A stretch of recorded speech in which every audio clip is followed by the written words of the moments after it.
সমাজের প্রতিটি স্তরে একজন নারীকে শিকার হতে হয় বৈষম্যের। আর তাই বিশ্বজুড়ে নারীর ক্ষমতায়ন, লিঙ্গ সমতা এবং নারীদের প্রতি সহিংসতা বন্ধের আহ্বানে প্রতি বছর 8ই মার্চ পালন করা হয়ে থাকে আন্তর্জাতিক নারী দিবস। ভিটিভির আজকের এই বিশেষ আয়োজন এই বিশেষ দিবসটিকে ঘিরেই। সঞ্চালনায় আছি আমি সেজুতি তালুকদার।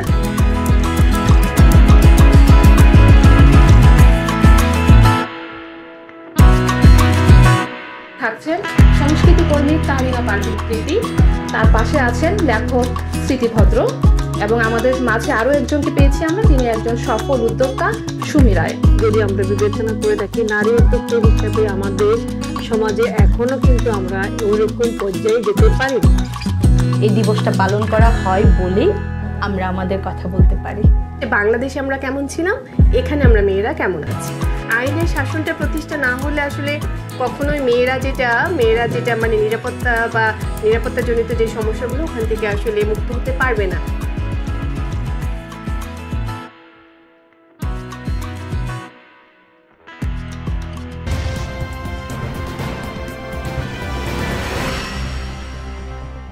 যুগ যুগ ধরে সভ্যতার উন্নয়নে নারী এবং পুরুষের অবদান অপরিসীম, অনস্বীকার্য।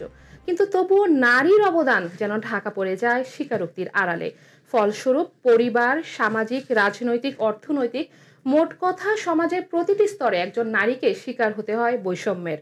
আর তাই বিশ্বজুড়ে নারীর ক্ষমতায়ন, লিঙ্গ সমতা এবং নারীদের প্রতি সহিংসতা বন্ধের আহ্বানে প্রতি বছর 8ই মার্চ পালন করা হয়ে থাকে আন্তর্জাতিক নারী দিবস। এই দিবস শুধুমাত্র নারীদের প্রতি ঘটে চলা অন্যায় এবং তাকে ঘিরে চলমান আন্দোলনের কথাই বলে না, এই দিবস স্মরণ করে নারীর অর্জন, শেখায়, তা উদযাপন। ভিটিভির আজকের এই বিশেষ আয়োজন এই বিশেষ দিবসটিকে ঘিরেই। সঞ্চালনায় আছি আমি সেজুতি তালুকদার। অতিথি হয়ে আমার সাথে থাকছেন সংস্কৃতি কর্মী তাহমিনা পারভীন প্রীতি, তার পাশে আছেন লেখক স্মৃতি ভদ্র এবং আমাদের মাঝে আরো একজনকে পেয়েছি আমরা, তিনি একজন সফল উদ্যোক্তা সুমি রায়। আপনাদের তিনজনকেই নারী দিবসের অনেক অনেক শুভেচ্ছা, আমন্ত্রণ ভিটিভির আজকের এই বিশেষ আয়োজনে। দর্শক, আমরা আসলে পুরো আয়োজন জুড়ে আমাদেরই জীবনের গল্প করব, প্রতিনিধিত্ব করব সমস্ত নারীদের। আর তাই প্রসঙ্গত আমাদের আজকের এই আয়োজনের নামকরণ দৃষ্টিকোণ নারীর যাপিত জীবন। এই জীবনে আসলে আমরা যতবারই অধিকারের কথা বলতে গিয়েছি ততবারই কিন্তু কিছু প্রতিক্রিয়াশীল মানুষ আমাদের বাধা হয়ে দাঁড়িয়েছে। এবং মজার বিষয় হলো এই মানুষগুলোই কিন্তু সামাজিক যোগাযোগের মাধ্যম থেকে শুরু করে মিডিয়ার সবখানেই নারী দিবস নিয়ে অনেক বড় বড় বক্তব্য দিয়ে থাকে। তাহলে তাহমিনা পারভীন প্রীতি, এই যে সামাজিক মাধ্যমে নারী দিবস উদযাপন, তা কি আসলে শুধুই প্রতীকী নাকি এর কোনো বাস্তবিক প্রভাব রয়েছে? অনেক ক্ষেত্রে নারী দিবস উদযাপন শুধু প্রতীকী হয়ে দাঁড়ায়। সামাজিক মাধ্যম, টিভিতে, পত্রিকায় বড় বড় কথা বলা হলেও আসলে বৈষম্যের শিকার হয় না। একদম। যারা সমাজের পুরনো গোড়ামিকে ধরে রাখে তারা এই বিশেষ দিনে বিশেষ ক্ষমতায়ন নিয়ে বক্তৃতা দেন। আমার কাছে মাঝে মাঝে মনে হয় এটা একটা ভণ্ডামি। তারপরেও দেখা যায় যে সামাজিক মাধ্যমে নারী দিবসের আলোচনা বলা যাবে না যে সফল না। আসলে এই দিবসটা পালন করা হয় বলেই এর কিছু বাস্তবিক প্রভাব আছে সমাজে। সচেতনতা তৈরি করে, নারীদের নিজেদের কথা বলতে নারীরা পারেন। এই দিনটা আসে বলেই নারীরা নিজেদের কথা বলতে পারেন। যেমন আজকে আপনি আমাদেরকে ডেকেছেন আমাদের কথা বলতে, নারী দিবসটা ছিল বলেই আজকে আপনি আমাদেরকে ডেকেছেন এবং আমরা এখানে কথা বলতে পারছি। তো প্রতীকী হয়ে গেল এই দিবসটার আসলে তাৎপর্য আছে। কিছু কিছু সময় প্রতীকী মনে হলেও এই দিবসটা পালন করা হয় বলেই আমরা আমাদের কথা বলতে পারি। আমার কাছে মনে হয় এই দিবসটার অনেক বড়ই তাৎপর্য আছে। একদম একদম তাই। আমরা সবাই আমরা আপনার এই কথার সাথে একমত। কিন্তু এই যে একটা সংবেদনশীল সমাজ, খুব অল্পতেই একদম এত প্রতিক্রিয়া, সুমি রায়, এমন একটি সমাজে আসলে একজন নারী উদ্যোক্তা হিসেবে কতটুকু গ্রহণযোগ্য? আমি যদি দেখি 2025 সাল যদি আমরা বিবেচনা করে থাকি, নারী উদ্যোক্তা হিসাবে আমাদের সমাজে এখনো কিন্তু আমরা ওইরকম পর্যায়ে যেতে পারিনি। কারণ দেখা যাচ্ছে আমরা আগের দিক যদি আমরা বিবেচনা করি, এখন কিছুটা আমাদের যোগাযোগ ব্যবস্থা বেড়েছে, কিন্তু দেখা যাচ্ছে আমাদের যে মানে দরিদ্র যে মহিলাগুলো আছে তারা কিন্তু অনেক কষ্ট করে, কিন্তু তারা কিন্তু জানে না কিভাবে তাদের কর্মসংস্থানগুলো করবে, কিভাবে এগিয়ে যাবে, সেখান থেকে তারা কিন্তু অনেক পিছিয়ে আছে।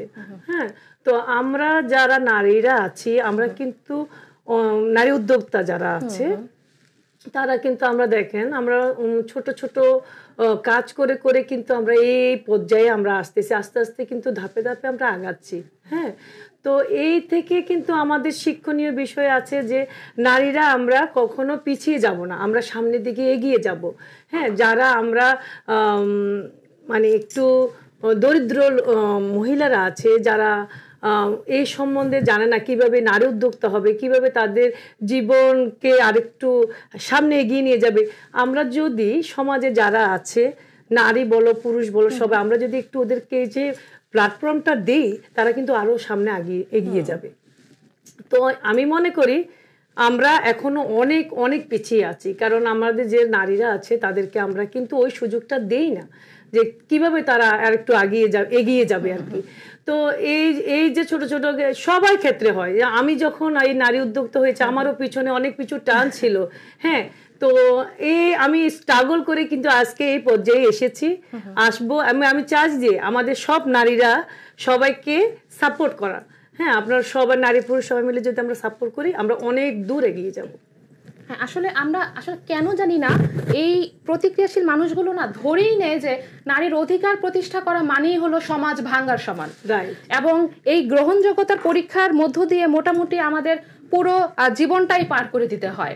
তো এই যে এমন একটা অবস্থায় স্মৃতিভদ্র, আপনার কাছে জানতে চাই, গ্রহণযোগ্যতার কথা হচ্ছিল সুমের রয়ের সাথে, তো আসলে এই যে একজন লেখকের কথাই যদি আমি বলি, একজন পুরুষ যখন লিখছে তখন তাকে শুধু লেখক হিসেবে কিন্তু পরিচিত করানো হয়, কিন্তু যখনই একজন নারী লিখছে তখন তাকে একজন নারী লেখক বলে সমাজের কাছে অনেকটা বিনোদনের সাথে আসলে উপস্থাপন করা হয়। তাহলে এই যে নারী লেখক বলে পরিচিত করানো, এটা কি আসলে এক ধরনের সম্মান প্রদর্শন করা, নাকি আমরা বলবো বিদ্রূপ? আচ্ছা, আমি শুরুতেই সবাইকে শুভেচ্ছা জানাতে চাই নারী দিবসের। আমি সকল সফল অসফল প্রতিটি নারীকে আমি শুভেচ্ছা জানাতে চাই আজকের এই দিনে। আর এবার যদি আমি আপনার প্রশ্নটিতে আসি, আমার কাছে নারী শব্দটি একটা সম্মানের একটি শব্দ। আমি নিজে নারী, আমি নিজেকে গর্বিত মনে করি। তাই এখন শব্দ, যেহেতু আমার শব্দ নিয়ে আমার কাজ, এখন শব্দর ব্যবহারের একটা ব্যাপার থাকে। আমাকে যদি কেউ নারী লেখক বলে আমার মোটেও খারাপ লাগে না, বরং মনে হয় যে আমার একটা পরিচিতি বা আমার একটা মুঠুকে একটা পালক। কিন্তু নারী লেখক বলে যদি আমাকে সীমাবদ্ধ করে দিতে চাই, শ্রেণীবদ্ধ করে দিতে চাই, আমার আপত্তি আছে, অবশ্যই আপত্তি আছে। কারণ নারী শব্দটি যদি ব্যবহার হয় শুধুমাত্র একটা মানে সীমাবদ্ধ জায়গার করে দেওয়ার জন্য, যে তুমি নারী, তোমার লেখার ধরন, তুমি এটাই লিখবে, মানে আমাকে মোট কথা শ্রেণীবদ্ধ করে দেওয়া, তখন অবশ্যই আমার আপত্তি আছে। কিন্তু আমি নিজে ব্যক্তিগতভাবে আমি নারী হিসেবে খুবই গর্বিত, এবং আমি নিজে সম্মানিত একজন নারী লেখক হিসেবে। সেই একজন, আবার আসলে নারীর জীবনটাকে এই সমাজ ব্যবস্থা এমন একটা গণ্ডির ভেতরে নিয়ে এসেছে যে একটা যেমন আলাদা একটা কাঠামোই তৈরি করে দেওয়া হয়েছে, যে এর বাইরে আমরা কখনো কল্পনা করতে পারবো না, এবং নিজেকে আবিষ্কারের কথা তো আমরা ভাবতেই পারবো না। তো এমন একটি অবস্থায় সুমি, আমরা পরবর্তী প্রজন্মের মেয়েদের জন্য কিভাবে সমান সুযোগ নিশ্চিত করতে পারি? প্রজন্ম, আমার নিজেরও দুটো কন্যা আছে, ছোট, তারা কিন্তু আমাদের দেখে শিখছে। যে তারা দেখছে যে আমার মা কি করছে, আমাদের থেকে কিন্তু তারা শিক্ষাটা নিচ্ছে। হ্যাঁ, তো আমি মনে করি প্রত্যেকটা বাচ্চাদের কথাই বলি, এখন প্রজন্মে তারা কিন্তু আমাদের বড়দের থেকে কিন্তু শিখে। একদম তাই। তো এখন সে কিন্তু ছোটবেলা থেকে দেখে যাচ্ছে মা যে স্ট্রাগল করছে, মা যে এই নারী উদ্যোক্তা নিয়ে লড়াই করছে, সে কিন্তু এটাই শিখছে, এবং সে তার ব্রেনে ধরে রাখতেছে যে আমার মা যেভাবে আমাদেরকে গড়ে তুলছে, আমি দেখতেছি ছোটবেলা থেকে আমার মা দেখছি যেভাবে স্ট্রাগল করে আজকে এই পর্যায়ে এসেছে, তাহলে তারাও কিন্তু এটা শিক্ষা গ্রহণ করছে। তাদের মধ্যেও কিছু আছে যে না, কিছু করতে হলে আমাদের একটু কষ্ট করতে হবে, আমাদের যুদ্ধ করতে হবে, কিছু কিন্তু এমনিতে হয় না। তো যে যত বেশি আমরা সামনের দিকে এগিয়ে যেতে হলে কিন্তু তোমাকে লড়াই করতে হবে। আমি সবসময় আমার বাচ্চাকে বলি যে পড়ালেখা বলো, সব কিছু তোমাকে লড়াই করতে হবে, তোমাকে স্টাডি করতে হবে, এবং তুমি যে এটা করতে চাও, যেটা তোমার লক্ষ্যটা রাখতে হবে যে ওই জায়গায় আমি এটা করবো এবং করতে চাই, ওই লক্ষ্যটা তোমার ওই জায়গায় রাখতে হবে। তো প্রত্যেকটা প্রজন্মের সব বাচ্চাদেরকে আমি বলবো এটাই, বড়দেরকে সম্মান তো অবশ্যই করবে এবং তাদের থেকে জ্ঞানটা নিবে, তাদের সাথে কথা বলবে, তুমি যেটা বুঝো না তাদের সাথে কথা বলবে, তাদের থেকে তোমার জ্ঞানটা অর্জন করবে এবং তাদের সাথে যদি তুমি কথা বিনিময় করো তুমি অনেক কিছু জানতে পারবে, অনেক কিছু শিখবে তুমি। তাহলে জীবনে তুমি চলার পথে কিন্তু তুমি অনেক কিছু জানছো, শিখছো এবং তোমার জীবনে চলার পথটা অনেক সুন্দর হয়ে যাবে। হ্যাঁ, তোমার ভুল ত্রুটিগুলো আমি মা হিসেবে হয়তো তোমাকে বলতে পারি, তুমি যদি একটা আন্টির সাথেও কথা বলো, তোমার আন্টিও কিন্তু একটা তোমাকে মানে উপদেশ দিতে পারে। হ্যাঁ, তো সেটা তোমাকে গ্রহণ করতে হবে। তো গ্রহণ করলে দেখবে তো অনেক সুন্দর হয়ে যাচ্ছে, তোমার জীবনটা এগিয়ে যাওয়ার জন্য আরো সুন্দর সফল হয়ে সহজ হয়ে যাবে সবকিছু। আসলে এই যে প্রতিক্রিয়াশীল সমাজে আসলে এটা আমাদেরকে, আমি প্রত্যেকটা বাচ্চার কথাই বলি, শুধু আমার বাচ্চা না, আমি প্রত্যেকটা বাচ্চার কথাই বলি, অবশ্যই সবাই জানে সুন্দরভাবে এভাবে এগিয়ে যায় আর কি সামনের দিকটা।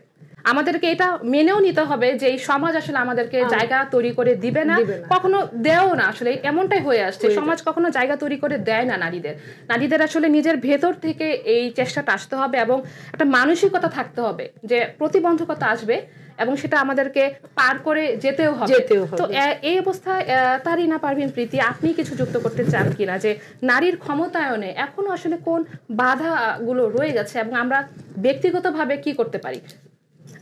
আপনি শুরু করতে চাচ্ছেন, বা তার আগে কি আমরা জানি যে উনি কিন্তু একজন ভালো দর্শক আবৃত্তি শিল্পী, তো আমরা একটু আবৃত্তি শুনে তারপরে যাই মূল আলোচনা, যেহেতু আমরা আসলে এখানে আড্ডা করতে এসেছি আজকে নারী দিবসকে নিয়ে। আচ্ছা, শোনাচ্ছি ও মে শোনো তসলিমা নাসরিন। তোমাকে বলেছে আস্তে, বলেছে ধীরে, বলেছে কথা না, বলেছে চুপ, বলেছে বসে থাকো, বলেছে মাথা নোয়াও, বলেছে কাঁদো। তুমি কি করবে জানো? তুমি এখন উঠে দাঁড়াবে, পিঠটা টান টান করে মাথাটা উঁচু করে দাঁড়াবে। তুমি কথা বলবে, অনর্গল কথা বলবে, যা ইচ্ছে তাই বলবে, জুড়ে বলবে, চিৎকার করে বলবে। এমন চিৎকার করবে যেন ওরা দু হাত ওদের কানে চেপে রাখে। ওরা তোমাকে বলবে ছি ছি, বেহায়া, বেশরম। তুমি শুনে হাসবে। ওরা তোমাকে বলবে তোর চরিত্রের ঠিক নেই। শুনে তুমি জোরে হাসবে, বলবে তুমি নষ্ট, ভ্রষ্ট। তুমি আরো জোরে হাসবে। হাসি শুনে ওরা চেঁচিয়ে বলবে তুই একটা বেশ্যা। তুমি কোমরে হাত রেখে পা ফাঁক করে দাঁড়িয়ে বলবে হা, আমি বেশ্যা। ওদের পিলে চমকে উঠবে। ওরা বিস্মিত চোখে তোমাকে দেখবে, ওরা পলকহীন তোমাকে দেখবে। তুমি আরো কিছু বলো কিনা শোনার জন্য কান পেতে থাকবে। ওদের মধ্যে যারা পুরুষ তাদের বুক দূর দূর করে কাঁপবে। ওদের মধ্যে যারা নারী তারা সবাই তোমার মতো বেশ্যা হওয়ার স্বপ্ন দেখবে। দারুণ। আসলে যেমনটি বলছিলাম দর্শক, তারিনা পারভীন প্রীতি দারুণ একজন আবৃত্তি শিল্পী। আর এই মাত্র আমরা তো শুনলামই, তো এই ধারণা আসলে একদমই পরিষ্কার হয়ে গেল। অনেক ধন্যবাদ প্রীতি, আমাদের আড্ডা যেন আরো প্রাণ ফিরে পেল। তো যে প্রশ্নে আমরা ছিলাম যে আসলে নারীর ক্ষমতায়নে কোন কোন বাধাগুলো রয়ে গেছে এবং আমরা ব্যক্তিগতভাবে আসলে কি করতে পারি, কি উদ্যোগ নিতে পারি। সামাজিকভাবে আসলে নারীর ক্ষমতায়নের মূল বাধা কিছু কিছু পুরুষ, আমি সবাইকে বলবো না, কিছু পুরুষ, আমাদের সামাজিক কিছু নিয়ম কানুন যেটা আমরা কিছু নারীরা ভাঙতে সাহস পাই না, সেই নিয়ম কানুনগুলো। আর এছাড়া আসলে আমাদেরকে শক্তিশালী হতে হবে, আমাদের একজনকে আরেকজনের সাহায্য। আমি এখন নারীদেরকে আসলে দুর্বল ভাবি না। আমার কাছে মনে হয় সমাজে নারীর শক্তি এখন পুরুষের চেয়ে না। অনেক যারা নিজেদেরকে আমরা সামনে এগিয়ে নিতে চাই, সেইখানে আসলে কেউ বাধা হয়ে দাঁড়াতে পারে, সেটাই আমি এখন আর ভাবি না। আমি যদি ভাবি যে আমি একজন, আমাকে আসলে নারীকে ভাবতে হবে আমি শুধু নারী না, আমি একজন মানুষ, আমাকে সামনে এগিয়ে যেতে হবে। আমাকে পিছন থেকে কে আটকাচ্ছে সেটা যদি আমি তোয়াক্কা না করি আর কি, বাংলা ভাষায় যদি বলি একদম ভাষায়, যে আমি এটা একদম পাত্তাই দিব না, আমি যদি এগিয়ে যেতে চাই আমাকে কেউ বাধা দিতে পারেন না। আর এখন আসলে এখনকার মেয়েরা, আমরা তো আসলে একটু বুড়ো হয়ে গেছি, এখনকার মেয়েরা আমাদের চেয়ে অনেক সচেতন, তারা শিক্ষা দীক্ষায় এগিয়ে যাচ্ছে, তারা তাদের কর্মস্থলে এগিয়ে গেছে, তারা আসলে পুরুষদের সঙ্গে পায়ে পা মিলিয়ে একদম সামনের দিকে এগিয়ে যাচ্ছে। আমি আসলে কোনো বাধাই দেখি না আর কি। যে বাধাগুলো আছে সেগুলো আমাদেরকে মানে ভেঙে ফেলতে হবে এবং ভাবতে হবে। আমি যেমন এখন যেটা বলি যে বাংলাদেশে প্রচুর পরিমাণে ধর্ষণ হচ্ছে, আমি বলবো ভয় পেও না, ধর্ষণ যে করেছে সে লজ্জা পাবে, তুমি না। যে ধর্ষিত হয়েছে সে লজ্জা পাবে না, যে ধর্ষণ করেছে সে লজ্জা পাবে। আর যদি সে লজ্জা না পায় সে তো মানুষই না। আর যে মানুষ না তাকে ভয় পাওয়ার কি আছে? তুমি এগিয়ে যাও, এটা তোমার কোনো লজ্জা নেই, তুমি উঠে এসো। কিছুদিন আগেও যেমন একটা মেয়েকে নিয়ে আমার মনে হয়েছে যে বাংলাদেশের মিডিয়াতে প্রচণ্ড বাড়াবাড়ি করেছে, কিন্তু আমি যদি তার গার্জিয়ান হতাম, আমি যদি তার মা হতাম, আমি তার পাশে দাঁড়িয়ে যেয়ে বলতাম এখানে তোমার কোনো দোষ নেই, তুমি একজনকে ভালোবেসেছো, বের হয়েছো, ভুল হয়েছে, ফিরে আসো, আবার জীবন শুরু করো। আমি সেটাতে বিশ্বাস করি। ভুল হবে, আমি আমার বাচ্চাদেরকে বলবো, মেয়ে বাচ্চাদেরকে বলবো, ভুল হবে, মা বাবার কাছে সব কিছু বলবে, আবার সামনের দিকে এগিয়ে যাবে, কোনো কিছুকে ভয় পাওয়া যাবে না। হ্যাঁ, আসলে আমি তাই বলছিলাম যে আসলে এই লড়াইটা আসলে আমাদের সব সময়ের, এই লড়াইটা কিন্তু হচ্ছে শুধু একটা নির্দিষ্ট সময়ের জন্য না, একদিনের জন্য, আগেও হয়ে এসেছে, সামনেও হবে। এবং আমাদের এর জন্য আমি বলছিলাম যে আমাদের নিজেদের আসলে প্রস্তুত থাকতে হবে সবসময়, যে কোনো মুহূর্তে যে কোনো কিছু হতে পারে, বাধা আসবে, কিছু প্রতিক্রিয়াশীল মানুষ অনেক কথা শোনাবে, আমরা সমালোচনারও শিকার হব, কিন্তু এই সব কিছুকে পেরিয়ে আমাদের আসলে একটা লড়াই করবার শক্তি থাকতে হবে, মনোবল থাকতে হবে, মানসিকতা থাকতে হবে এবং নিজের লাইফের সাথে কমফোর্টেবল থাকতে হবে। যা হচ্ছে হোক আমরা ইগনোর করব, আমরা আমাদের জীবনের সাথে আমরা সমানতালে এগিয়ে যাব, আমরা আমাদের লাইফের সাথে কমফোর্টেবল থাকবো। এবং যেমন দেখো নারীকে অপদস্থ করার ব্যাপারটা আসলে কিন্তু সবসময়, যেমন স্মৃতিভদ্র খুব সম্প্রতি একটা সরকার বদল হয়েছে আমাদের দেশে, এবং দেখা যাচ্ছে যে রাজনৈতিক নানা কর্মকাণ্ডে কিন্তু নারীদের অংশগ্রহণ খুব একটা দেখা যাচ্ছে না। যদিও সম্প্রতি একটা নতুন রাজনৈতিক দল গঠন হয়েছে যেটা জাতীয় নাগরিক পার্টি, সেখানে 3 জন নারী সদস্যের নাম দেখা যাচ্ছে, কিন্তু তবুও একদম তৃণমূল পর্যায়ে থেকে কিন্তু নারীরা খুব একটা অংশগ্রহণে এখন অনিচ্ছুক রাজনীতিতে। এটা কি আসলে নারীদের আসলে এই দমিয়ে রাখারই একটা অপচেষ্টা? আমি অবশ্য নতুন রাজনৈতিক যে দলটা গঠন হয়েছে সেটা সম্পর্কে খুব একটা বেশি আমি জানি না, এটা খুব সম্প্রতি হয়েছে। যদি এমন কিছু হয়ে থাকে সেটা তো অবশ্যই নারীদেরকে দমিয়ে রাখার তো একটা চেষ্টাই, কিন্তু আমার মনে হয় এক্ষেত্রে নারীদের একটা ভূমিকা আছে, যে একটা কথা আছে যে আমি নারী আমি পারি। তো আমাদেরকে আসলে নিজের ভেতরে সেই আগুনটা জ্বালিয়ে রাখতে হবে, আমাদেরকে এগিয়ে আসতে হবে। আমরা কোনো প্ল্যাটফর্মের জন্য অপেক্ষা করব না, আমরা নিজেরাই এক একটি প্ল্যাটফর্ম হয়ে উঠবো। এই বিশ্বাস, এই আত্মবিশ্বাসটা যেন প্রত্যেকটি মেয়ের মধ্যে গড়ে ওঠে, এই চেষ্টাটা আসলে আমাদের পরিবার থেকে করতে হবে, আমাদের সমাজ থেকে করতে হবে। আর রাজনীতিতে মেয়েদের ভূমিকা, আসলে রাজনীতিতে ছেলে মেয়ে আমি আলাদা করতে চাই না, কারণ সেক্ষেত্রে সেই 33% বা 30% মানে আসনের ব্যাপারটা চলে আসে। প্রত্যেকটা মানুষ, আমি নারী পুরুষকে আলাদা করে যদি বলি, প্রতিটা মানুষ তার যোগ্যতা দিয়ে, তার আদর্শ দিয়ে সামনে এগিয়ে আসবে।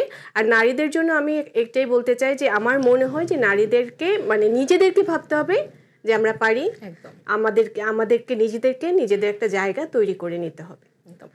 দমিয়ে রাখার এই বিষয়টা কিন্তু শুধুমাত্র এখানেই সীমাবদ্ধ নয়। মজার বিষয় হলো যে আমরা এই যে পোশাক সাজসজ্জা, এখানে যে আমরা 4 জনই নারী, আমরা 4 জনই আমাদের নারী দিবসের সাজে সেজে এসেছি, এই সাজসজ্জা পর্যন্ত কিন্তু আমাদের সমালোচনার শিকার হয়। আমাদের পোশাক, আমাদের সাজসজ্জা, তারপর বডি শেমিং, সবকিছু নিয়ে নারীরা আসলে কটাক্ষের শিকার হয়। অথচ অর্থনীতির একটা বিরাট জায়গা জুড়ে কিন্তু নারীর এই পোশাক সাজসজ্জা রয়েছে। তো মনে করা হয় যে আসলে যে নারী ও পুরুষের সমতার কথা বলে সে কেন সাজবে। দমিয়ে রাখবার এই বিষয়টা কিন্তু শুধুমাত্র এখানেই সীমাবদ্ধ নয়। যেমন এই যে আমরা 4 জনই কিন্তু আজ দর্শক এই যে নারী দিবসে সাজে এসেছি সুন্দর করে, এই সাজসজ্জারও কিন্তু অনেক কটাক্ষের আমরা শিকার হই। নারীর পোশাক থেকে শুরু করে সাজসজ্জা, বডি শেমিং, এই সমস্ত কিছুই আসলে একটা সমালোচনার পথ পার হয়। তো এই যে আসলে সমালোচনা এবং ধরেই নেওয়া হয় যে নারী সুন্দর করে সাজা মানে তা হয়তো পুরুষের চোখে আকর্ষণীয় হবার জন্যে, আবার যে নারী এবং পুরুষের সমতার কথা বলছে সে কেন সাজবে। তো অথচ নারীর পোশাক, প্রসাধনী, সমস্ত কিছুই কিন্তু প্রীতি অর্থনীতির একটা বিরাট জায়গা দখল করে আছে। তাহলে স্বীকারোক্তির বেলায় এত কটাক্ষ কেন? এত কটাক্ষ কেন? এটা আসলে নারীর স্বাধীনতাকে নিয়ন্ত্রণ করার একটা প্রবণতা আমাদের সমাজে আছে, থাকবে। কতদিন থাকবে সেটা বলা যাচ্ছে না। আসলে আমরা নিজেরাও জানি না। যে সমাজে 50% নারী, সেই সমাজে যদি নারীকে আমরা অবহেলা করি তাহলে সেই সমাজ কিভাবে উন্নতি হবে? একদম কখনোই হবে না। সেই দেশ হবে না, সমাজ হবে না। যেই জায়গাটাই বলেন, আপনি আপনার ঘর থেকে শুরু করেন। আপনার ঘরে নারী কিন্তু প্রধান ব্যক্তি। যে যত কথাই বলুক না কেন যে বাবা প্রধান, না, আমি স্বীকার করি না। যে ঘরে একজন শিক্ষিত মা থাকবে না, সে ঘরে কিন্তু আপনি একজন এখনকার দেখেন, মানে এখন যে বাংলাদেশের অবস্থা দেখেন, তো আমরা কি এই বাংলাদেশ দেখেছিলাম? দেখিনি। আমরা কেন, হয়তোবা আমার কাছে কেন জানি মনে হয় হয়তোবা মারা আমরা কোথাও একটা অবহেলা ছিল আমাদের, যে কারণে আমাদের বাচ্চারা আমাদের শিক্ষকদের গায়ে হাত দিতে পেরেছে। এর দায়ভারটা পুরোটাই আমি যদি আমার বাচ্চা করে, এবং সেটা কিন্তু আমি আমার ঘাড়ে নিব, যে আমি এর জন্য দায়ী, কারণ আমি আমার বাচ্চাকে সেটা। তো এই যে প্রধান, মানে পরিবারের প্রধান যদি মা, ভালো শিক্ষিত মা থাকেন, তাহলে আমার সন্তানটাও শিক্ষিত হয়ে সমাজে যাবে, সেজন্য সমাজটা সুন্দর হবে। তারপরে সেখানেও নারীর অবদান অনেক বেশি। আর পোশাক আশাকের কথা যে বলছেন, এই যে এখন শুরু হয়েছে, আমি বলবো আমার যদি মনে হয় যে আমি হিজাব পরবো, আমি পরবো। আমাকে তুমি বলতে পারো না যে তুমি হিজাব পরো, এটা তুমি বলতে পারো না। একজন নারী হিজাবেও সুন্দর লাগে, শাড়িতেও সুন্দর লাগে। আমি বুঝবো আমাকে কিসে সুন্দর লাগছে। প্রীতি, মজার বিষয় হচ্ছে এটা কিন্তু শুধু একমাত্র একজন পুরুষের কাছ থেকে একজন নারীদের কাছ থেকে বেশি আসে, একজন নারীর মুখ থেকেও কিন্তু আরেকজন নারী শুনতে পায়। নারীদের কাছ থেকে বেশি আসে, পুরুষদের কাছ থেকে কম আসে। আমি পুরুষদেরকে দোষারোপ পরে করব, আগে তো আমাকে দোষারোপ করতে হবে। আমি বলছি, আমি আমার বন্ধুটাকে বলছি, এই তুমি মোটা হয়ে গেছো, এই তোমাকে দেখতে ভালো লাগছে না, তারপরে একজন পুরুষ বলছে। তার মানে নারীকে আগে সংশোধন হতে হবে, আমাকে সংশোধন হতে হবে, যে আমার দৃষ্টিভঙ্গি পরিবর্তন করতে হবে। সেই আমরা নারীরাই যদি সুযোগটা তৈরি করে দেই, তাহলে তো আর কোনো কথাই থাকে না। সুমি, আপনি কি এখানে কিছু যুক্ত করবেন কিনা? কারণ আপনি নারীর পোশাক এবং সাজসজ্জার কাজে সরাসরি যুক্ত। আমি আপুর সাথে একমত, কারণ দেখা যাচ্ছে আমরা তো এই প্ল্যাটফর্মে আছি, আমরা দেখা যাচ্ছে একটা লাইভ করি, আমরা অনলাইনে গিয়ে লাইভ করি, তখন আমাদের কথাগুলো, ভঙ্গিগুলোকে নিয়ে খুবই কটূক্তি করা হয়, আমাদের বডি শেপিং নিয়ে কটূক্তি করা হয়। তো এটা কিন্তু আমরা নারীরা এটা নিতে পারি না। যখন যেটা আপু বললো, নারীরাই করে। একজন মডেল হতে গেলে তাকে খুব স্লিম ফিগারের সুন্দরী হতে হবে, কেন একটা মোটা গড়নের মেয়ে কেন মডেল জিনিসকে প্রেজেন্ট করতে পারবে না? এটাই আমি বলছি, একজন স্লিম মেয়ে যদি মডেল হতে পারে, কেন মোটা মানুষ কেন পারবে না? তাকে বডি শেমিং করাটা মানে একটা লজ্জাজনক, তাকে অপমান করা হচ্ছে, হ্যাঁ, তাকে একদম তুচ্ছ করা হচ্ছে। তো আমরা নারী হিসাবে একজন নারীকে যদি আমরা এইভাবে ডাউন করি, তাহলে আসলে এটা আসলে লজ্জাজনক আমাদের জন্য, বিশেষ করে আমরা নারীরা খুবই লজ্জিত এটার জন্য। এবং এই বিষয়গুলো নিয়ে যখনই কথা বলতে যাব, যখনই কেউ এই বিষয়গুলো নিয়ে লিখবে, বা আমরা যদি এমনকি জীবন ভিত্তিক বইও যদি কেউ লিখে থাকে, তাহলেই তাকে একটি নারীবাদ উপাধি ধরিয়ে দেওয়া হয়। এই যে আসলে নারী, নারীবাদ এবং সামাজিক দৃষ্টিভঙ্গি, এই তিনটাকে আসলে ঐক্যবদ্ধভাবে আমরা প্রীতি কিভাবে উপস্থাপন করতে পারি? এই তিনটি বিষয় আসলে ঐক্যবদ্ধ করার জন্য দরকার একটি সংবেদনশীল, যুক্তি নির্ভর, অন্তর্ভুক্তিমূলক দৃষ্টিভঙ্গি। এটি সম্ভব করার জন্য কয়েকটি ধাপ আমরা অনুসরণ করতে পারি। নারীর প্রকৃত অবস্থান ও অভিজ্ঞতা বোঝা, নারীদের জীবন বাস্তবতা, চ্যালেঞ্জ, ইতিহাস, অর্জন সম্পর্কে গভীরভাবে জানা দরকার। আমাদের আসলে দরকার, এটা খুবই বেশি দরকার। নারী শুধু পরিবার বা সমাজের নির্দিষ্ট ভূমিকায় সীমাবদ্ধ নয়, এটাও আমাদেরকে জানতে হবে। নারী বিভিন্ন জায়গায় ছড়িয়ে ছিটিয়ে আছে। নারীবাদের সঠিক উপলব্ধি, আমাকে আসলে নারীবাদটা কি সেটা জানতে হবে। নারীবাদ মানে শুধু নারীর অধিকারের কথা বলা নয়, একটি সামাজিক সাম্য, ন্যায় বিচার ও মানবাধিকারের বিষয়। এটি পুরুষ বিরোধী নয়, বরং পুরুষতান্ত্রিক কাঠামোর বিরুদ্ধে অবস্থান নেওয়া, যেখানে লিঙ্গ বৈষম্য বিদ্যমান। দৃষ্টিভঙ্গির পরিবর্তন, আমাদের দৃষ্টিভঙ্গির পরিবর্তন করতে হবে। আমাদের সামাজিক দৃষ্টিভঙ্গি পরিবর্তন না হলে নারীবাদকে বাস্তবায়ন করা খুবই কঠিন। লিঙ্গ বৈষম্য সম্পর্কে সচেতনতা তৈরি করতে হবে। পরিবারের শিক্ষা প্রতিষ্ঠান, কর্মক্ষেত্রে সমতার চর্চা করতে হবে।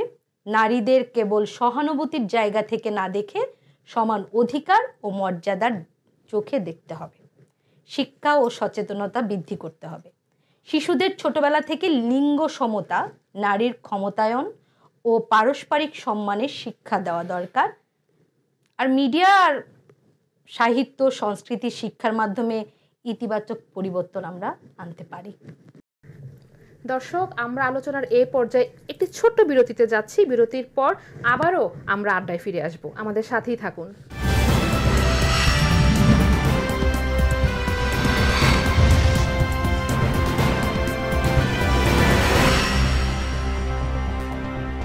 এটা ফেস করতেছি যে আমার বাবু ছোট, আমাকে যেহেতু 9টা 5টা অফিস করতে হয়, তাকে আমি সময় দিতে পারি না। ওই সময়টা তার টেক কেয়ার করা আমার বেশি দরকার হয়। সেক্ষেত্রে যদি আমার অফিসে একটা ডে কেয়ার ব্যবস্থা থাকতো, আমার বাচ্চাটা ওখানে থাকতো, আমি নিশ্চিন্তে কাজ করতে পারতাম। পার্লার বিজনেস আমার, আমাকে পার্লারও মেনটেন করতে হয়। বাচ্চা যেহেতু স্কুলে পড়ে, ক্লাস 3তে পড়ে সে, তো তার পড়ালেখার ব্যাপারটাও কিন্তু আমাকেই দেখতে হয়। আমি গরু লালন পালন করি, ছোট একটা ফার্ম আছে। আমার ক্যারিয়ারের চ্যালেঞ্জ ছিল যে ব্যবসাটা করতেছি, এই ব্যবসাটা যাতে আরো এগিয়ে নিতে পারি, আরো বড় কিছু করতে পারি। তো পারি না, মূলত সংসারের সমস্ত ঝামেলা কইরা এত রেগে যাওয়া সম্ভব হয় না। আমার চ্যালেঞ্জ ছিল আমি অনেক বড় একটা শিল্পী হবো, সেটা গান বিজ্ঞানে বড় একটা রেখে, কিন্তু দেখার সুযোগ এটাই আর কি আমার অনেক শখ। যেহেতু এখন বর্তমানে অনেক পার্লার আছে, আমি টিকে থাকতে হলে আমাকে কিন্তু বেশ এফোর্ট দিতে হয়, সময় দিতে হয়। তো সেক্ষেত্রে আমি চেষ্টা করি আমার কাস্টমারকে ভালো সার্ভিস দেওয়ার জন্য। আর তারপরেও আরেকটা জিনিস আছে যে আর্থিক যে একটা সংকট থাকে, ব্যাংকের যে লোনটা ওইটা ওরকমভাবে হয়ে ওঠে না, আর আমি বুঝতে পারি না যে কীভাবে কেমনি কী করতে হয়। 8 মার্চ আন্তর্জাতিক নারী দিবস। প্রতি বছর জাতিসংঘ আন্তর্জাতিক নারী দিবসের জন্য একটি নতুন প্রতিপাদ্য নির্ধারণ করে। 2025 সালের প্রতিপাদ্য বিষয় for all women and girls, rights, equality, empowerment, অধিকার, সমতা, ক্ষমতায়ন, নারী ও কন্যার উন্নয়ন। আন্তর্জাতিক নারী দিবস বিশ্বজুড়ে বিভিন্ন পটভূমির নারীদের মধ্যে ঐক্যের সেতুবন্ধন গড়ে তোলে। এটি এমন নীতিমালা ও সামাজিক রীতিনীতি নিয়ে আলোচনা করার সুযোগ দেয় যা নারীদের জীবনকে প্রভাবিত করে। যদিও অনেক অগ্রগতি হয়েছে, তবুও নানা প্রতিবন্ধকতা এখনও রয়ে গেছে। তাই আন্তর্জাতিক নারী দিবস 2025 একটি গুরুত্বপূর্ণ উপলক্ষ, যেখানে অর্জন পর্যালোচনা, চ্যালেঞ্জ স্বীকৃতি এবং আরও অন্তর্ভুক্তিমূলক ভবিষ্যতের প্রতিশ্রুতি নবায়ন করা হবে।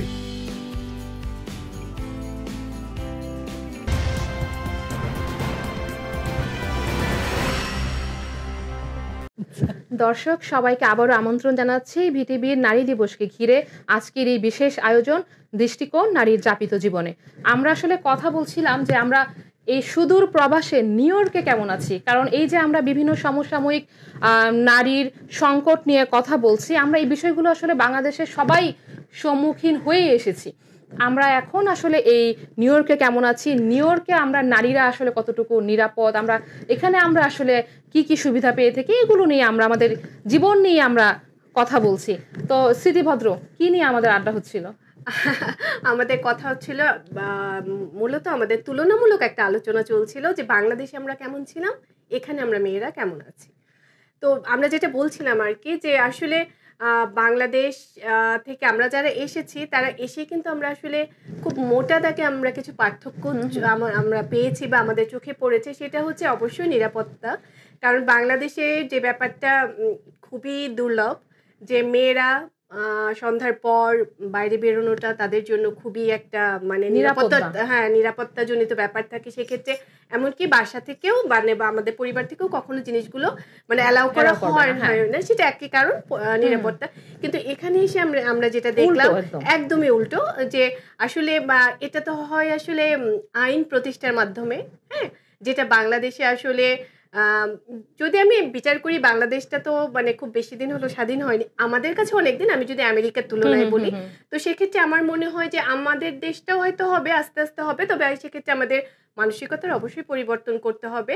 এবং এই আইনের শাসনটা প্রতিষ্ঠা না হলে আসলে কখনোই মেয়েরা যেটা মানে নিরাপত্তাজনিত যে সমস্যাগুলো, ওখান থেকে আসলে মুক্ত হতে পারবে না। আর আমরা এখানে আসলে যে বলে না যে একটা সমাজ বা একটা পরিস্থিতি একটা মানুষকে গড়ে দেয়, আমরা এখানে দেখেন কতটা নির্ভীক হয়ে যায় শুধুমাত্র ওই একটা কারণ আমার পরিবেশটা, আমার চারপাশে আমি মানে আমার এখানে আইন আছে, আইনের শাসন খুব সুপ্রতিষ্ঠিত। এর জন্য আমরা মানে কোনো কিছু সমস্যায় পড়লে আমরা সেটা খুব তাড়াতাড়ি সেটার আমি ইটা পাচ্ছি। এবং এই পরিচ্ছন্নতা কিন্তু শুধুমাত্র এই যে এইখানকার পরিবেশে না, আমরা কিন্তু মানুষের মাঝেও দেখতে পারি। মানুষের মন আসলে কখনো আসলে দর্শক যদি পরিচ্ছন্ন না হয়, আমরা যদি সুস্থ চিন্তা না করতে পারি, তাহলে কিন্তু আমরা কখনোই আরেকজন মানুষকে, সে নারী হোক কিংবা পুরুষ হোক, সম্মান কখনোই আমরা দিতে জানবো না। যদি আসলে নিজের মনোজগতের যে একটা পরিবর্তন, এই যে সম্প্রতি যে মনোজগতের একটা বৈকল্য অবস্থা সৃষ্টি হয়েছে, এর পরিবর্তন আসলে যতদিন না হচ্ছে, আমার মনে হয় নারীর জাগরণ, নারীর মুক্তি সম্ভব না। যেমন আমরা এখন এখানে যে স্বাধীনতা ভোগ করছি, আমরা অবশ্যই চাই যে আমাদের সকল নারী যারা বাংলাদেশে আছে তারাও এই স্বাধীনতার পথ ধরে হাঁটুক। কি প্রীতি, কি বলবেন? আমি বলবো যে স্মৃতির সঙ্গে আমি সহমত প্রকাশ করে বলছি যে আসলে আমাদের বাংলাদেশের মানুষজন কিন্তু ভালো, মানে আইন ব্যবস্থাটা যদি ভালো হতো তাহলে আমরা হয়তোবা, আমি কিছু কিছু দিক দিয়ে বলবো আমেরিকার চেয়েও ভালো থাকতে পারতাম। একদম তাই। কিন্তু আইন ব্যবস্থাটাই আমাদের এত খারাপ যে আমরা আসলে খারাপ হতে বাধ্য হয়ে গেছি। আমরা আইন নেই তো আমাদের দেশে, এখানে আইন আছে, আইনকে ভয় পেয়ে আমরা চলি, কিছু করি, সবকিছুই আমাদের আসলে এখানে স্বাধীনতাটার কারণটাই হচ্ছে আইন ব্যবস্থা। এছাড়া অন্য কিছু মানতে হবে, এটা আমরা মনে করি। আর তাছাড়া এখানে স্মৃতি তুমি দেখো, আমি বাংলাদেশে থাকতে সংসার করতাম শুধু, এখানে এসে হাজবেন্ডের সঙ্গে পায়ে পা মিলিয়ে চলছি, ইনকাম করছি এবং সংসারও করছি। এবং এই বিষয়টা কিন্তু এত সহজ না আমাদের এই নিউ ইয়র্কের প্রেক্ষাপটে, কারণ বাংলাদেশে কিন্তু দেখা যায় যে যৌথ পরিবারই বেশি, সেখানে মা থাকে, বাবা থাকে, ভাই বোন আছে, খুবই সহজ হয়, মানুষজন থাকে। এইখানে কিন্তু আসলে একদম কম মানুষ নিয়ে আমাদের বাচ্চা সামনে কাজ করা এখানে অনেক মানে কষ্ট করে। এখানে কিন্তু মেয়েরা রাতেও কাজ করছে, কতটা নিরাপদ হলে মেয়েরা হোল নাইট কাজ করছে, এটা মনে হয় আমেরিকা দেখেই সম্ভব হচ্ছে, এটা বাংলাদেশে কখনো সম্ভব হতো না। আমার যা ধারণা, সুমিও আমার চেয়ে ভালো বলতে পারবে, সুমি যেহেতু এখানে এসে বিজনেসটা শুরু করেছে, সেটা কি বাংলাদেশে পারত না? এটা একদম তোমার সাথে আমি একমত হব, কারণ আমরা যদি বাংলাদেশে এই বিজনেসটা করতাম, অনেক বুলিং এর শিকার হই, কিন্তু আমরা প্রতিনিয়ত হতাম। আমরা যখন, আমাদের তো প্ল্যাটফর্মটা হলো লাইভ করতে হয়, আমাদের প্রোডাক্টগুলো আমাদের দেখাতে হয়, দর্শকদের বলো, তোমার কাস্টমারদের বলো, আমাদের দেখাতে হয়, তখন কিন্তু আমরা প্রচুর বুলিং এর শিকার হই। সেটা হচ্ছেও কিন্তু হচ্ছে, অসম্ভব হচ্ছে। হ্যাঁ, তো আমরা কিন্তু এখানে অনেক স্বাধীন সেই ব্যাপার। এবং এখানে আমি যুক্ত করবো একটা, এই বাংলাদেশের প্রেক্ষাপটে এই অনলাইন প্ল্যাটফর্মে কিন্তু একটা খুব সাংঘর্ষিক মনোভাব সারাক্ষণ রেষারেষি, একজন একজনকে বুলিং করা, আমাকে কেউ চিনে না জানে না, হুট করে আমাকে নিয়ে একটা কথা বলে ফেললো, এটাকে আমরা আবার মন্তব্য বলে থাকি। এটা কিন্তু আসলে কোনো ধরনের মন্তব্য পর্যায়ে পড়ে না, এটাও এক ধরনের বুলিং। আমাকে একজন চিনবে না জানবে না, সে হুট করে আমার পোশাক আশাক আমার অঙ্গভঙ্গি নিয়ে কথা বলে ফেলবে, এটাও কিন্তু আসলে কোনোভাবে গ্রহণযোগ্য না। এবং সেটা যদি কিছুক্ষণ, বেশিক্ষণ না, জাস্ট 10 থেকে 15 মিনিট দেখলে তুমি মানসিকভাবে অসুস্থ হয়ে যাবে। একদম এই জিনিস নেওয়া যায় না, মানে এটা দেখা যায় না, এরকম টাইপের বুলিং হয় বাংলাদেশে। আমি স্মৃতি তোমাকে আরেকটা কথা বলি, আমার ব্যক্তিগত কথা বলি। আমি এখানে এসে তোমার ভাইয়াকে পরিবর্তন করতে পেরেছি, এবং বিরাট ব্যাপার। তোমার ভাইয়া আমাকে কি পরিমাণে যে সাহায্য করেন, মানে এটা কিন্তু বাংলাদেশের পুরুষরা করে না। এটা আমি জানি না তোমাদের বাসায় তোমাদের না, আমার হাজবেন্ড আমাকে এখন অনেক সাপোর্ট দেয়, আমি তাকে বলবো না। ঘরে ঘরে যদি এইভাবে পুরুষ পরিবর্তন হয়ে যেত তাহলে তো সমাজ ব্যবস্থায়। প্রীতি আপু, আমি যেহেতু ভাইয়ের কথা বললা, আমি সেজন্য একটু অ্যাড করলাম আমার কথা। আমার যেমন আমি দেখো বিজনেস দিয়েছি, আমাকে কিন্তু সারাদিন কিন্তু আমার বিজনেসে আমাকে শ্রম দিতে হচ্ছে। আমি সকালে আসি এবং রাত্রে ক্লোজিং করে আমাকে যেতে হয়, এবং সে দেখা যাচ্ছে আমার দায়িত্বটুকু সে কিন্তু বাসায় বসে পালন করছে। তো আমি ওর কাছে অনেক কৃতজ্ঞ, অনেক সাপোর্ট করছে। কিন্তু শুরুতে আমাকে সাপোর্ট করে নাই, যখন লাস্ট মোমেন্টে আসি সে আমাকে প্রচুর সাপোর্ট দিচ্ছে। আমি যেটা বললাম যে আমরা আসলে গড়ে উঠি পরিবেশ থেকে পরিস্থিতি। এখানে পরিবেশ বা পরিস্থিতিটা আমাদেরকে বাধ্য করে এরকম হতে। এরকম পরিবেশটা যদি বাংলাদেশে হতো হয়তো এই মানুষগুলো ঠিক হতো। এবং এই পরিবেশটা কিন্তু এখানে ঘর থেকে শুরু হয়, ঘর থেকে কর্মস্থল পর্যন্ত সবখানি মানুষের একটা সহযোগিতা আমরা পাই, যেটা আমাদের বাংলাদেশে আসলে হয়ে ওঠে না, বা আমাদের সামগ্রিক পরিস্থিতির সাথে আমরা এইভাবে অভ্যস্ত হয়ে গিয়েছি। এটা যে আসলে পরিবর্তনশীল বা পরিবর্তন করা সম্ভব এটাও আমরা ভাবি না, এবং সেই জন্য আমরা উদ্যোগও নেই না। সেই হিসেবে ওই একটু তাত্ত্বিক সামাজিক আলোচনার ভেতরেই বিষয়টা আসলে সবসময় থেকে যায়, মানে পারিবারিক সেই চর্চাটা উত্তরণের পথ আসলে কেউ দেখায় না, শুধুমাত্র আলোচনাটুকুই থেকে যায়। আর আমি আরেকটা জিনিস যুক্ত করতে যাই, আমরা যদি এখানে রাত্রে তুমি 2টোর দিকে যদি আমরা বের হই, আমাদের কিন্তু ভয় নেই, আমরা কিন্তু সাহস নিয়ে কিন্তু যেতে পারবো। কারণ বেরোতে আমার এখানে আইন কারণ আছে, কেউ আমাদের টাচও করবে না, কেউ আমাদের জিজ্ঞাসা করবো না তুমি কোথায় যাচ্ছ। কিন্তু বাংলাদেশে আমরা এটা করতে পারবো না, কখনোই না, একটা পাও আমরা বের হতে পারবো না। আইন কানুন তো নেই এখন, তা না কিন্তু সবসময়, বাট এখন আরো বেড়ে গেছে আমার মনে হয়।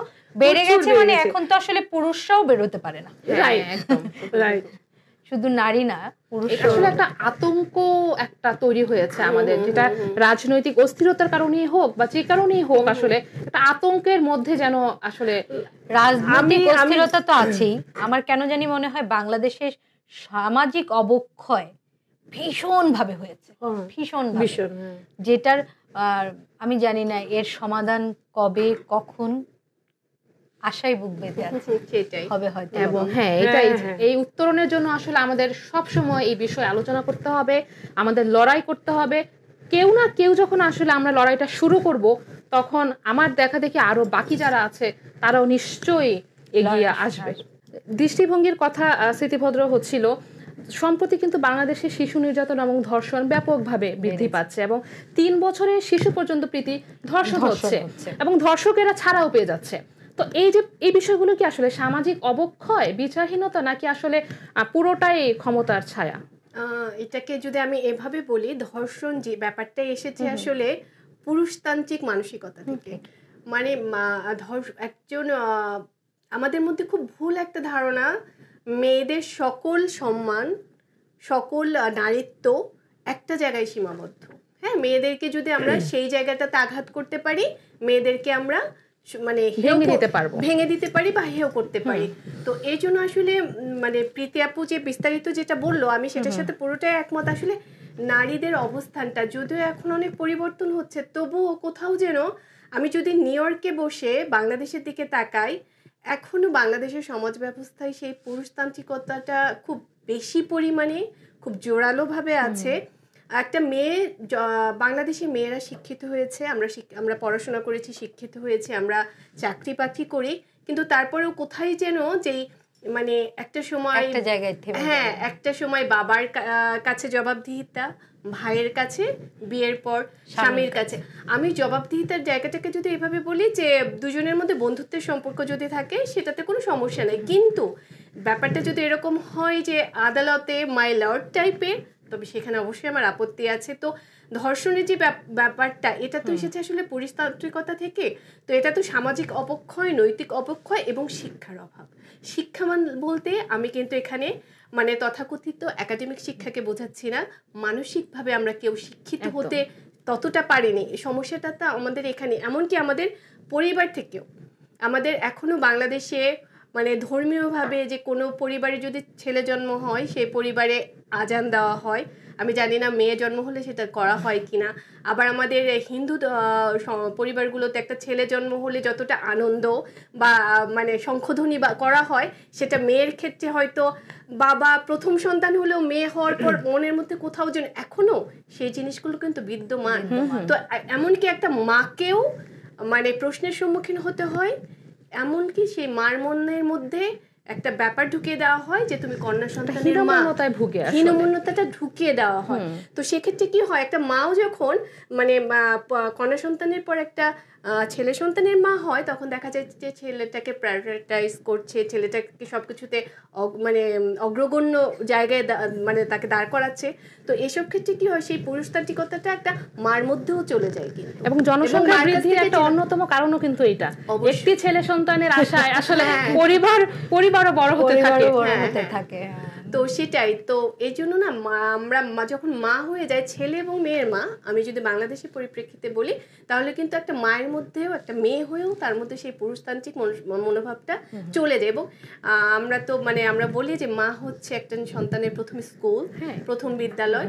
তো সেই মাটা অবচেতনভাবেই সেই ছেলের মধ্যেও কিন্তু সেই পুরুষতান্ত্রিকতাটা ঢুকিয়ে দিচ্ছে, এবং এই যে ধর্ষণ বা এই ব্যাপারগুলো, এগুলোর কিন্তু সেখান থেকেই আসছে। তো আমাদের আসলে মূলে আঘাত আনতে হবে, আমাদের মূলটাকে পরিবর্তন করতে হবে। আপনি যেটা বললেন সেটা কবে হবে আমরা জানি না, তবে আমাদের চেষ্টা করতে হবে, চেষ্টা চালিয়ে যেতে হবে। আমি একা করব, আপনি করবেন, আপনি মিলে আমরা হব।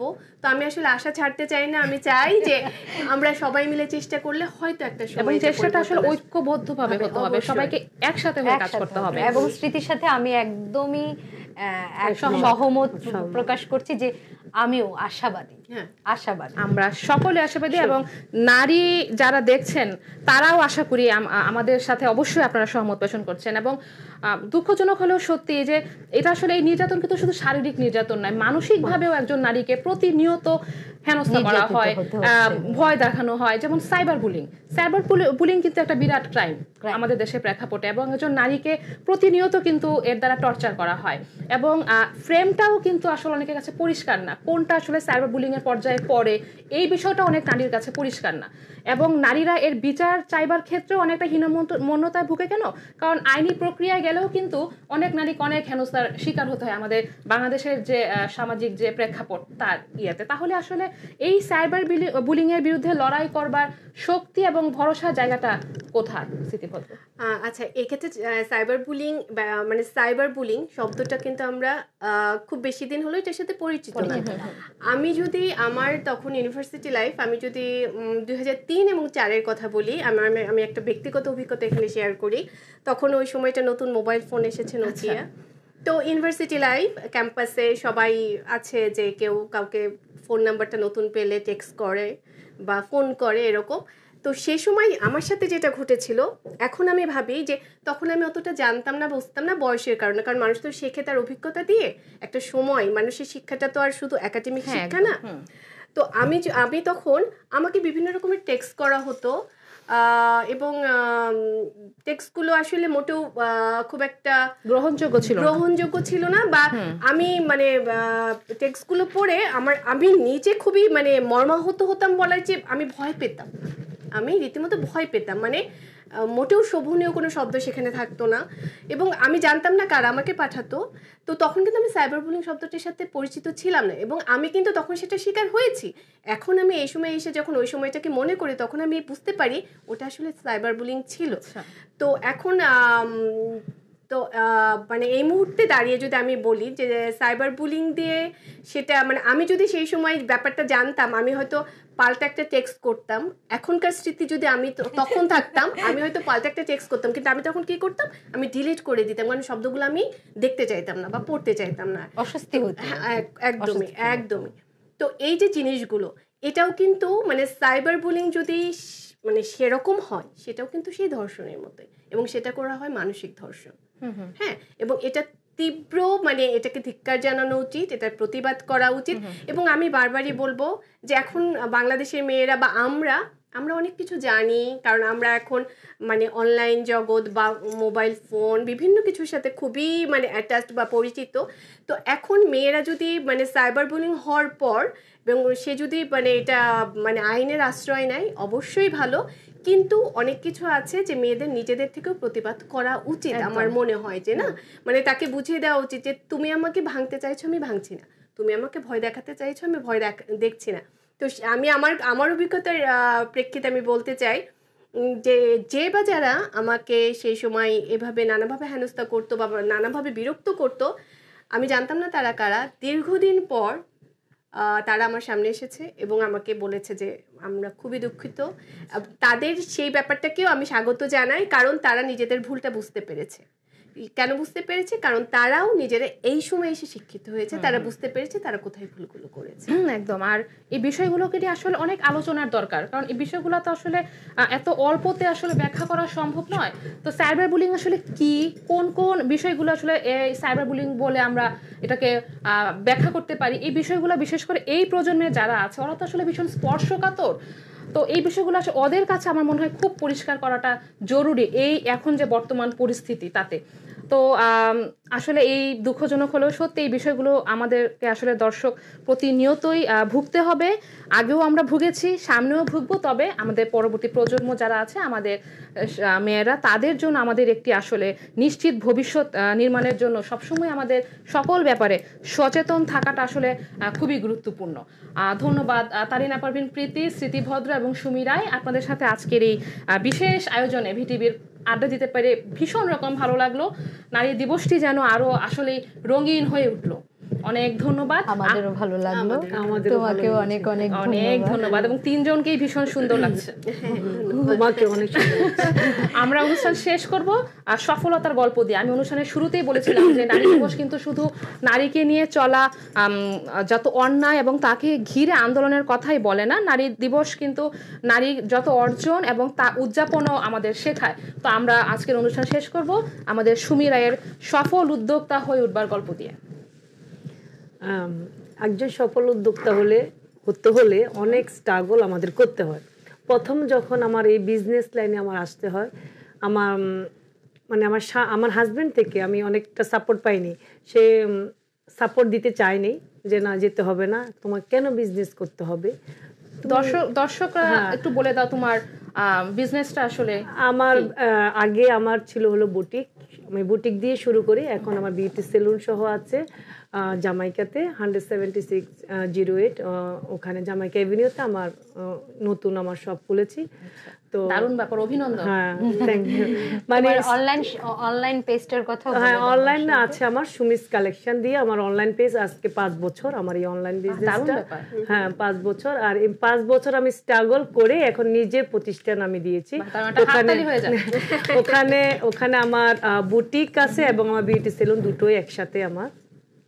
তো প্রথম থেকে কিন্তু সেটা যেটা বলতে চাইছিলাম যে আমি সারা পাইনি। আমার হাজবেন্ড আমাকে বলছে না, তোমার কেন বিজনেস করতে হবে, তুমি চাকরি করো। কারণ ও চাকরি পছন্দ করে, ও কখনোই বিজনেস পছন্দ করতো না। যখন দেখলো সে আমাকে থামাতে পারছে না, আমার খুবই ইচ্ছা আমি ওই বিজনেসটাই করব, এবং সে আমাকে কোনোভাবে পাচ্ছে না। তারপর দেখলো যে না, ওকে তো থামানো যাবে না। তখন থেকে সে আমাকে আবার সাপোর্ট দেওয়া শুরু করছে যে অনেক সাপোর্ট করেছে। এখন তার সাপোর্ট না পাইলে কিন্তু আমি এত দূর আসতে পারতাম না। তো ওকে অনেক ধন্যবাদ। প্রথম আমার সাথে খুবই একটু অভিমান করতো যে কেন করতে হবে, তো তারপরও সে যে আমাকে এত বড় সাপোর্ট দিয়েছে তাকে অসংখ্য ধন্যবাদ। শুধু সেই নাও, আমার বাচ্চারাও আমাকে সাপোর্ট দিয়েছে এবং আমার শ্বশুর শাশুড়ি দুজনেই আমাকে অনেক সাপোর্ট দিয়েছে। শিখছে, হ্যাঁ, মানে পরিবারের সবাই আমাকে পরে দেখছে, সবাই আমাকে অনেক সাপোর্ট করছে। তো ওদের যে সাপোর্টটা পেয়েছি এই জন্য আমি আগাইতে পারতেছি এবং সামনে আমি আরো ভালো কিছু করব সবার জন্য। অ্যান্ড ইভেন শুধু আমার পরিবার না, আমার যারা ক্লায়েন্ট আছে, আমার কাস্টমার আছে, তারা আমাকে অনেক ভালোবাসে। তাদের সাপোর্টে আমার আজকে এত দূর আসা। আমি তাদেরকেও অনেক ধন্যবাদ জানাবো যে তারা আমার সাথে যেভাবে আছে থাকবে, আমাকে যেভাবে ভালোবাসা দিয়েছে, সবসময় যেন ওদের ভালোবাসাটা আমাদের সাথে থাকে, আমার সাথে থাকে, এটাই আমি কামনা করব। তোমাকেও ধন্যবাদ, তুমি আমাদের এত দারুণ দারুণ সব পোশাক, সাজসজ্জার সামগ্রী উপহার দিয়ে আমি চেষ্টা করি তোমার বিদেশে বসে আমরা বাংলাদেশে পোশাক পাচ্ছি, সেটা তোমার জন্যই পাচ্ছি। দারুণ সফলতার একটি গল্প আমরা শুনতে পেলাম এবং আমাদের সবসময় এই প্রত্যাশাই থাকে যে নারীরা আসলে এইভাবেই, সমস্ত নারী আসলে তাদের সফলতার পথে হাঁটবে, আর এইভাবেই নারীরা নিজ পরিবার থেকে শুরু করে পুরো বিশ্বে নিজের অবস্থান আরো দৃঢ় এবং শক্তিশালী করে তুলবে। এই প্রত্যাশায় ভিটিভির আজকের এই বিশেষ আয়োজন দৃষ্টিকোণ নারীর যাপিত জীবন থেকে আমরা 4 জন নারী বিদায় নিচ্ছি। জয়তু নারী। ধন্যবাদ সবাইকে।